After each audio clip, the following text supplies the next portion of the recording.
The 2020-21 season countdown is brought to you by OddsChecker, your one-stop betting hub. Hi, and welcome along to AFTV Transfer Daily, the show that keeps you up to date with players that have been linked with a summer transfer and move to Arsenal. Brought to you today by OddsChecker, your one-stop betting hub, where you get all the bookies all in one place. Great odds they're giving us on Arsenal winning their first game against Fulham.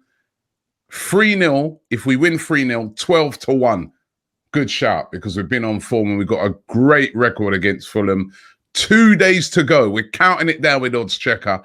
2 days to go until we start the Premier League season, and I am really, really looking forward to it. By the way, thank you to everybody who's been sending me so many messages today, wishing me a happy birthday. It's my birthday today. Thank you very much for that. I'm feeling good. Good to be here. You know, I woke up this morning and I was just like, you know what? It's good to be here. You know, when you think of what's been going on this year with this COVID-19, honestly, giving thanks for today, man. So respect for that. Transfer rumours. The big one. Well, you know what? There's a few ones around today. Julian Draxler. How many times has Julian Draxler over the years been linked with a move to Arsenal? Time after time after time. I'll tell you what, I looked at his age. He's still only 26, and I couldn't believe it. I was like, I'm sure he's been linked with Arsenal for about 26 years. But constantly linked with Arsenal. Linked with Arsenal again today. Of course, he plays for PSG now. And, you know, last season, in and out of the team. Not that he played badly. I remember when I spoke to Adam White from Get French Football News, he said, you know what? He's still a top player, still a German international. But it's very hard to get into that team with Neymar, Mbappe, Di Maria. You know, it's tough. You know, Icardi, really tough to get into that team. And PSG reportedly today willing to offer him in a swap deal for Matteo Guendouzi. Now, what do you think of that? Draxler for Guendouzi, straight swap. Of course, Guendouzi still only 21. We know a top prospect. But what do you think of that? Would you? I mean, it's not necessary that we need Draxler. We've got a lot of players that can play in those sort of wide positions, which is where Draxler seems to play mainly when he plays for PSG. But he's still a top quality player. Guendouzi for Draxler. What do you guys think? I would love to hear from you guys in the comments. Would you take that offer? Swapping Guendouzi for Draxler. As I said, it's not that they're exactly the same position, but Draxler is still a top quality player. Can score goals as well. Still young, 26. Let me know what you think. Also wanted by a Leverkusen, of course, got lots of money at the moment after selling Kai Havertz. And also apparently wanted by Leeds United. They're getting very ambitious as well. Draxler is said to want to stay in France. Said to not really be interested in going to play for Leeds, because, you know, listen, he's just finished playing in the Champions League final. You know, we will, you know, get into the Champions League final with PSG. Going to Leeds be a bit uncertain, but certainly I reckon if Arsenal did turn around and say, well, you know what, yeah, we'd be up for that, I'm sure he'd be interested in listening to that and playing amongst the sort of players that we've got. So let's keep an eye on that one. But as I said, I'd love to know what you guys think. Draxler Guendouzi swap. My opinion, I'd do it. I'd do it. It's more quality to the team. I'd do it. Houssem Aouar seems to be the player that Arsenal really, really would like to get their hands on. And there's lots of reports going around today, again, regarding this Houssem Aouar thing, that Arsenal are preparing a new bid to try and get this deal done. They initially were said to have offered Guendouzi again. He's getting offered everywhere in a swap deal for Aouar. That was turned down. We spoke about that on yesterday's show. the Lyon chief said, you know, Guendouzi's doesn't really fit the profile of what we're trying to do, although he's a good player. So they turned that down. They said they wanted money. Arsenal have also in the past reportedly bid £31.2 million for Hossein Aouar.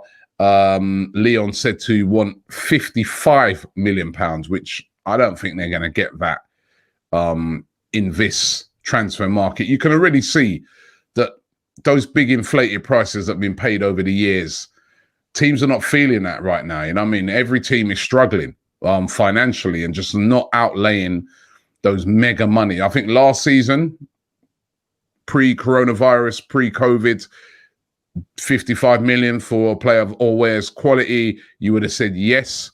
I think at the moment, no one's going to pay that.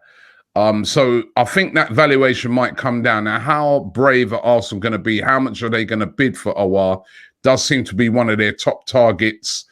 This one could roll on right up until the 5th of October when the transfer window closes, although there could be another club involved in it, and that is Manchester City. And if they get involved in it, which they're said to be very interested in Aouar as well, they really, really like him, that's problems for Arsenal, because the one club that in this current climate that can dish out that type of money is Manchester City. So obviously Arsenal are going to have to watch them. But it seems like Arsenal are going hard after Hossein Aouar, and that'd be a great signing.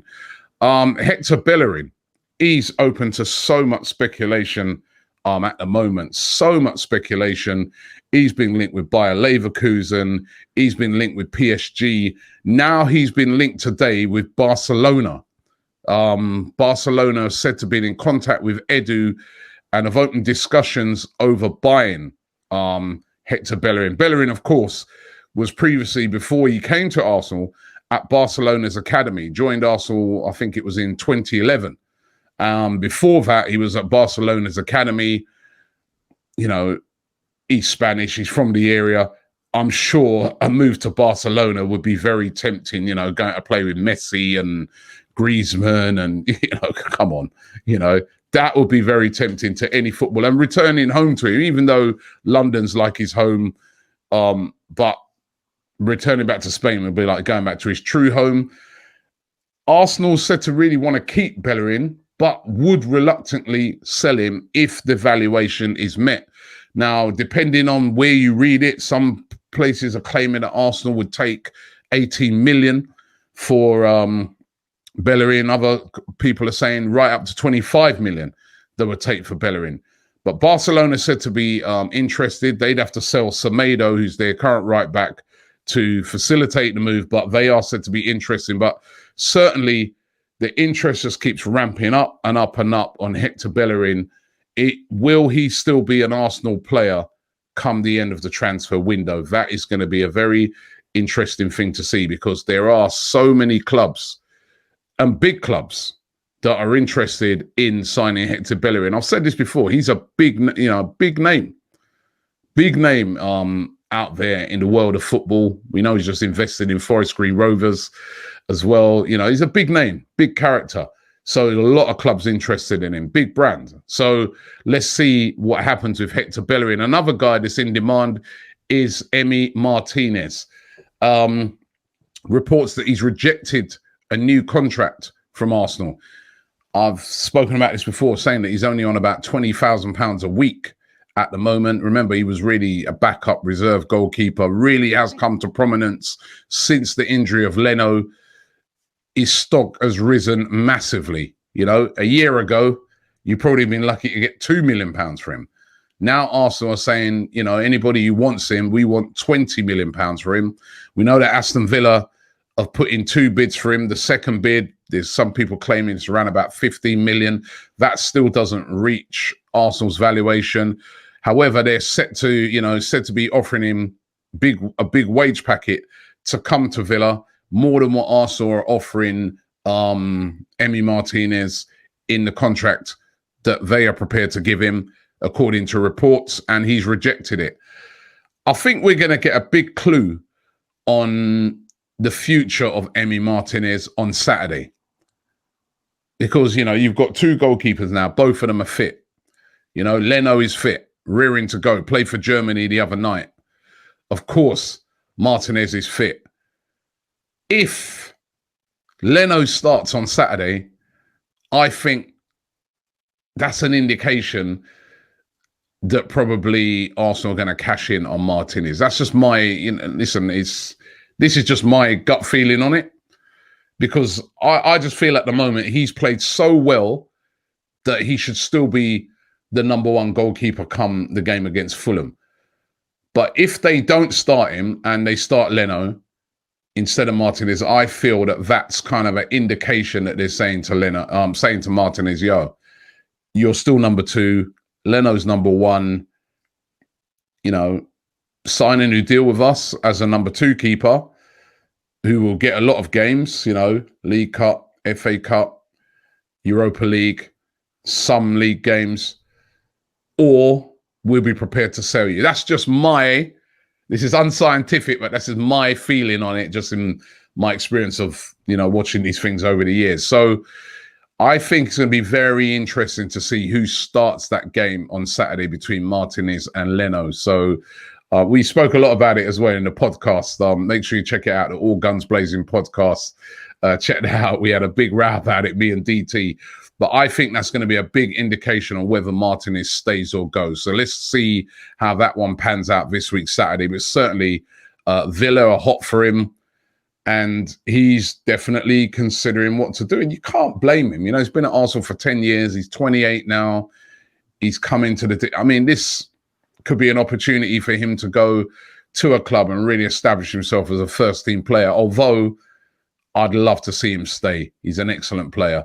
And another guy I would love to see stay, and hopefully it looks like it's definitely going to happen.